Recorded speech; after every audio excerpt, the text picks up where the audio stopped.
And welcome back to the Integrated Media Center here on the campus of Geneva College. I'm Chris Matthews, the Sports Information Director, and today we are joined by the male student athlete of the week, Jericho Hilling, a junior first baseman, pitcher, catcher. I don't know. He sort of played multiple positions on the baseball team, and he had a real good game against Grove City on Saturday, 4 for 4, picked up the save, so you kind of covered all the bases in that game. So congrats on that. Well done, and thanks for stopping by for just a minute. Tell us how you ended up picking Geneva College.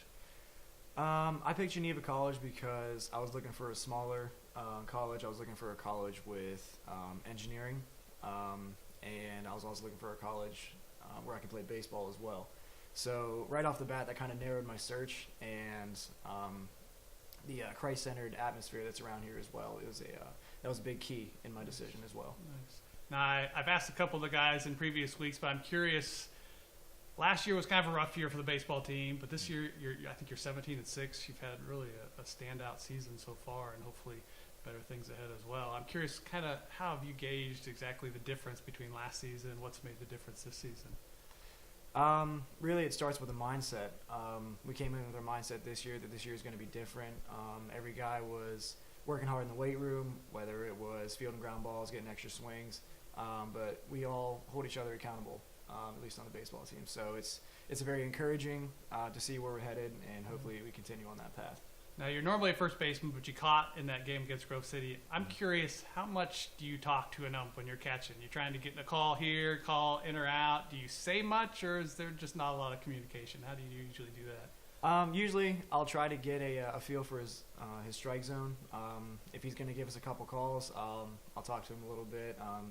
But if not, it just kind of gauges off of however he wants to dictate the pace of the game. Gotcha. And then I assume you communicate with Coach a little bit, because from the angle of the dugout, you can see up or down, but you can't really see in or out. If there's a close pitch, do you sort of, give an acknowledgement to Coach whether you thought that was a strike or was a ball? Oh, yeah. Yeah, sometimes there's a couple questionable calls every now and then, but again, that's the nature of the game, so it's something that you have to live with. Sure. Now, go back to the Grove City game. It was a close game. You had caught all game, and you went in to close in the ninth. Bases were loaded, 2 were out. I think it was 2-2 count. I'm curious what your mindset at that point. You ended up, I think, throwing a breaking pitch to strike the guy out looking. But I was curious, between you and Dylan, the catcher, what was kind of going through your mind at that point as far as what you wanted to throw? My job going into the inning was throw a lot of strikes, let them put the ball in play, and trust the guys behind me to make the play. So I've been throwing a lot of fastballs. They were kind of jumping on those, so we kind of wanted to mix things up. And I actually had the pitch in my hand before Dylan even called it. So it was great to see. We're both on the same page of both what we wanted to do. So. Sure.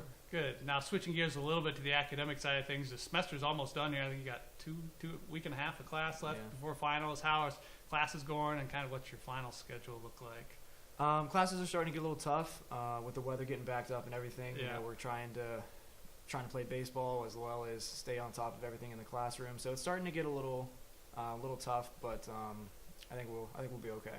Gotcha. Now, Final Four time. I just asked you 4 quick questions. Okay. First thing that pops in the top of your head. I'm curious the name Jericho.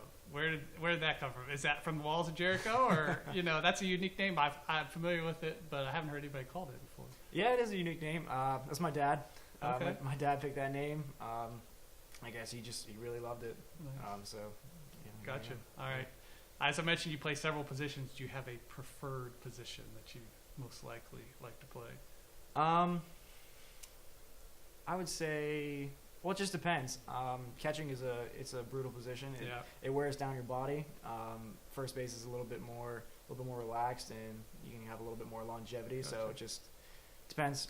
Basically wherever I'm needed on that day. Gotcha. Favorite food station at Alex's? Favorite food station? Grill bar. All right. Grill bar, yeah. And then this one comes from my 10-year-old son. He wants to know who throws the fastest on the team. Who pitches the fastest? Any idea who's the hardest thrower of pitchers? Ooh, goodness. Oof. We got a couple. Yeah, we got a couple hard lefties to throw. Yeah, I thought maybe Dante. He brings it a little bit. Richie can too. Yeah, I was gonna say Dante and Richie. They can bring it. Vinny, when he's coming in, he can throw the ball pretty hard if he's closing. So. And of course Jericho is obviously right there. Right? I know about all that.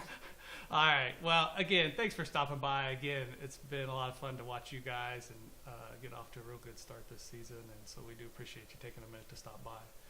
All right, well, that will do it for this edition of the Student Athlete of the Week. I'm Chris Matthews, joined today by Jericho Hilling. Until next time, storm on.